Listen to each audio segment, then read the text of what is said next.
Então, primeiro a gente precisa entender que evoluir é viver a vida. Entender que o caminho da evolução é a própria existência enquanto estamos aqui encarnados. Significa que desde o momento da nossa conexão intrauterina, onde conectamos a nossa alma, a nossa consciência, ainda como bebê em formação no ventre materno, até o último dia da nossa encarnação na Terra, ou seja, até o último dia desta encarnação, nós estaremos aqui evoluindo. E quando a gente consegue reconhecer que a própria vida é um caminho evolutivo, já começa a mudar um parâmetro dentro da gente. Por quê?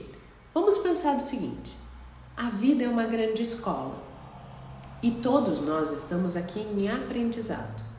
Então, esse trajeto que a gente faz desde o momento que eu encarno até o momento que eu desencarno é como se fossem séries que eu vou ultrapassando, que eu vou vivendo, que eu vou experienciando, que eu vou aprendendo coisas, conteúdos novos, matérias diferentes, vou realizando provas, vou testando os meus conhecimentos adquiridos até chegar um momento em que a minha formatura, digamos assim, é o momento do meu desencarne.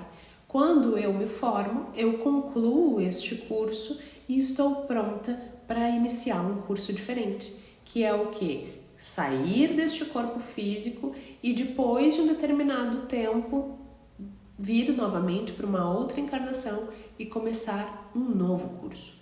Então, quando a gente reconhece que a vida é um caminho evolutivo, faz com que a gente pare, talvez, de olhar para ela simplesmente como algo banal, como algo que tá ali, que todo mundo vive, é corriqueiro, não dá bola para nada. Pensa comigo o seguinte: durante o teu período escolar, independente da fase, se na fase de ensino médio, fundamental, faculdade, enfim, todas as vezes em que tu ia para aula, tu não te mantinha comprometido com a aula, prestando atenção em tudo que estava acontecendo, atento a cada movimento do professor ou da professora, fazendo anotações, entendendo o que estava, buscando entender tudo aquilo que estava sendo transmitido em termos de conhecimento. Tu não te mantinha comprometida com o teu aprendizado? Penso que sim. Pois então, a vida é exatamente da mesma maneira. Quando a gente entende e observa que a vida é aula e aprendizado todos os dias nós estamos recebendo conhecimento, todos os dias nós estamos recebendo sinais, informações, dicas. Tem vários professores à nossa volta o tempo todo nos trazendo informações que são valiosas, que são importantes para o nosso processo de transformação.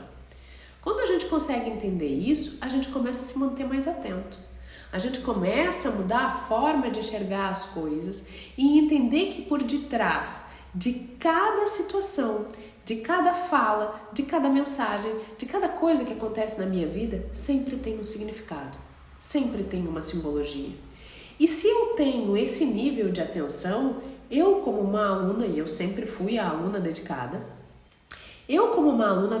o que eu vou fazer? Eu vou estar atenta a tudo que está acontecendo em sala de aula e depois eu vou pegar os meus cadernos e vou revisar esse conteúdo e entender tudo aquilo que eu consegui compreender ou não, perceber o que eu preciso talvez revisar com um pouco mais de profundidade, estudar um pouco melhor, para que quando chegar o momento dos testes que a vida me traz, eu me sinta capaz de superar esses desafios. Eu me sinta capaz de vencer esses obstáculos. Eu sempre gostei muito de estudar e não à toa foi decidido que essa série iniciaria hoje, que é Dia do Professor. Porque além de gostar muito de estudar, depois, conforme eu fui amadurecendo, eu também entendi que eu gostava muito de licionar. E eu entendi que dentro dessa caminhada, muitos dos meus aprendizados tinham sido exatamente da forma como foram para que eu pudesse compreender com um nível de profundidade as coisas e depois pudesse ensinar. E essa série é uma materialização disso. Do quanto a minha vida foi rica em aprendizados e detalhes para que eu tivesse condições de transmitir esse conhecimento. Eu fiz várias formações na minha vida. O meu pai até costuma brincar comigo, ou a Gisele está dando aula ou a Gisele está estudando. Quando ela não está fazendo as duas coisas juntas, porque essa fome, essa sede de aprendizado e essa alegria de compartilhamento sempre fez parte das minhas características. Para quem não conhece um pouco da minha história, durante mais de 20 anos da minha vida, e hoje eu estou com 45, indo para os 46 anos, durante mais de 20 anos da minha vida eu trabalhei na área contábil. A minha primeira formação de base foi em ciências contábeis, depois dali eu fiz algumas especializações na área tributária, chegando ao ponto de fazer um mestrado em economia. Durante esse período, a minha vida passou por diversas situações. Eu experienciei doenças que me levaram para uma situação de enrijecimento físico, que foi o lúpus. Eu experienciei muitas situações desafiadoras em diversos âmbitos, tanto em relação a convívio com pessoas, tanto em relação à vida afetiva, amorosa, tanto em relação à família. E todos esses desafios, todas essas experiências que foram vividas, fizeram com que em algum momento eu entendesse, eu despertasse e dissesse assim: tem que ter algo mais. Não pode ser só acordar todos os dias, estudar, trabalhar, ganhar dinheiro, pagar boleto e fazer isso todos os dias. Quando eu tive a minha primeira crise de lúpus, foi um momento bem desafiador na minha vida. A forma como o lúpus se manifestou no meu corpo foi a partir do enrijecimento das minhas articulações. E um belo dia acordei e eu não conseguia me mexer, eu não conseguia sair da cama para ir ao banheiro. E eu estava lá com todas as minhas articulações inflamadas, enrijecidas, e pensando, eu disse, como é que eu vou sair daqui? Morando sozinha, na zona sul de Porto Alegre, sem conseguir me locomover, sem conseguir me levantar para ir trabalhar, sem conseguir continuar aquele movimento sempre incessante que a minha vida sempre teve, de faz, acontece, levanta, dorme pouco, acorda, vai, volta, e aquela necessidade de estar sempre livre, autônoma, independente, como foi uma busca minha durante muito tempo. Durante aquele período que eu fiquei parada em cima da cama, e eu literalmente tive que ficar parada ali em cima da cama, porque eu não conseguia mexer de tamanha dor que eu sentia, eu comecei a me questionar. Comecei a me questionar, eu disse, meu Deus do céu, o que está acontecendo comigo? Vou morrer? Será que eu não vou morrer? O que está acontecendo com este corpo que está se manifestando contra mim? Por que tem tanta dor? Como é que eu me tiro daqui? Para quem que eu peço ajuda? E quando eu comecei a investigar o que tinha acontecido, depois de muita dor, saí dali, consegui avisar que não conseguiria ir trabalhar, fui ao médico.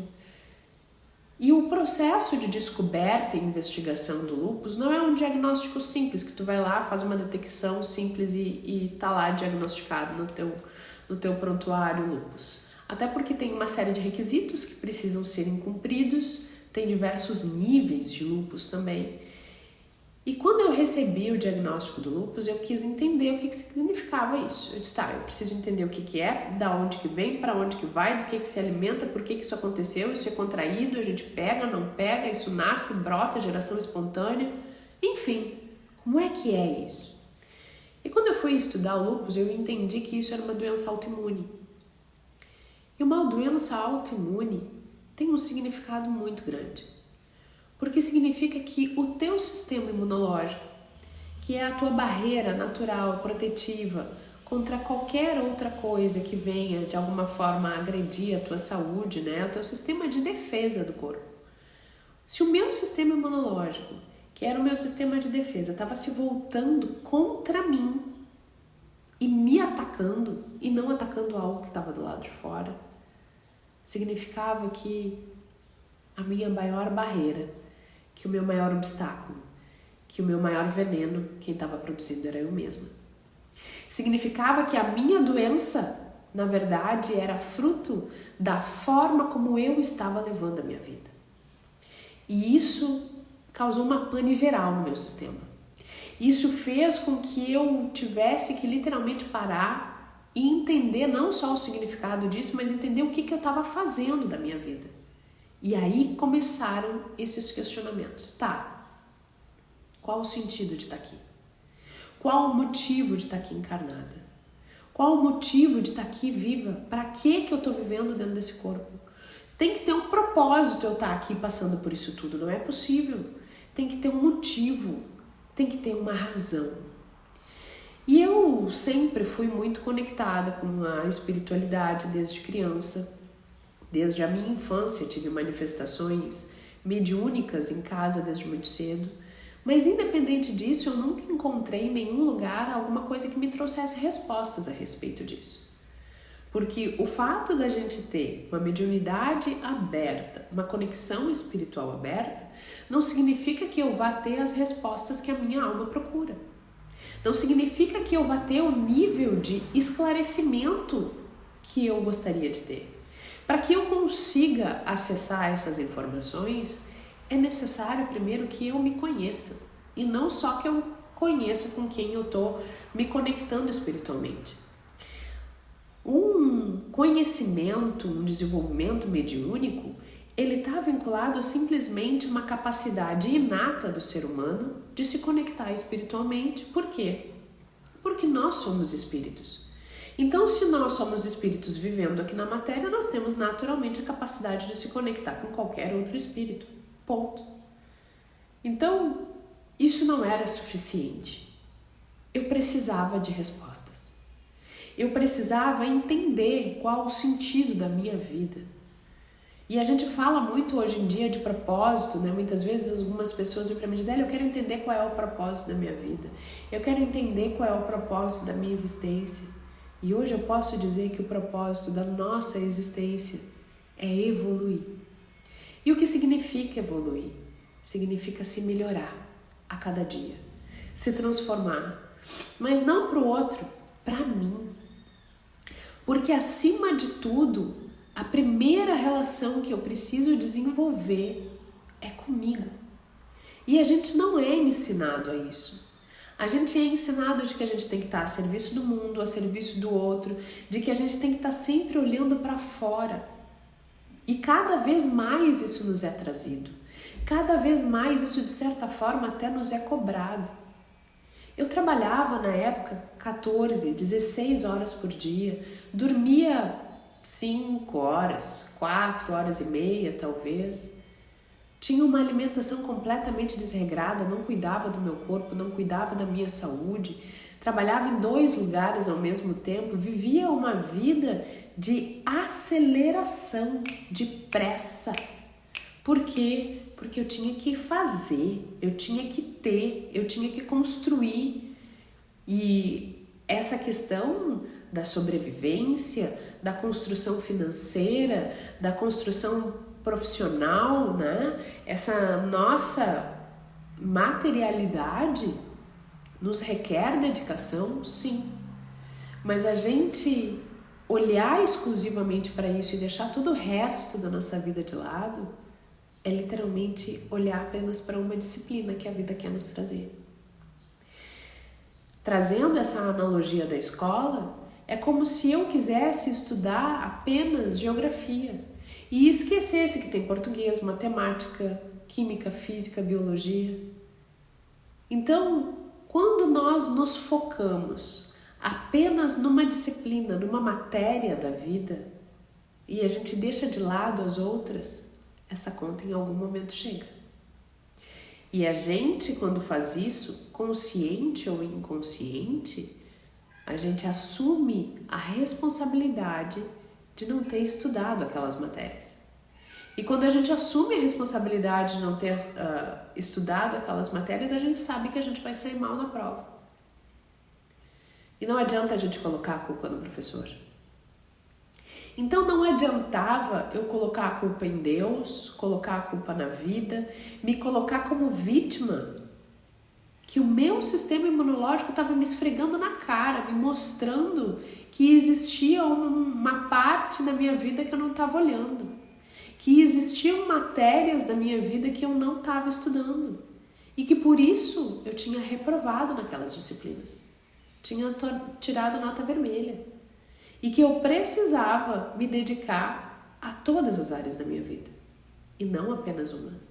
que eu precisava estudar todas as matérias e não apenas só a que eu queria, a que eu achava que precisava ou a que eu gostava.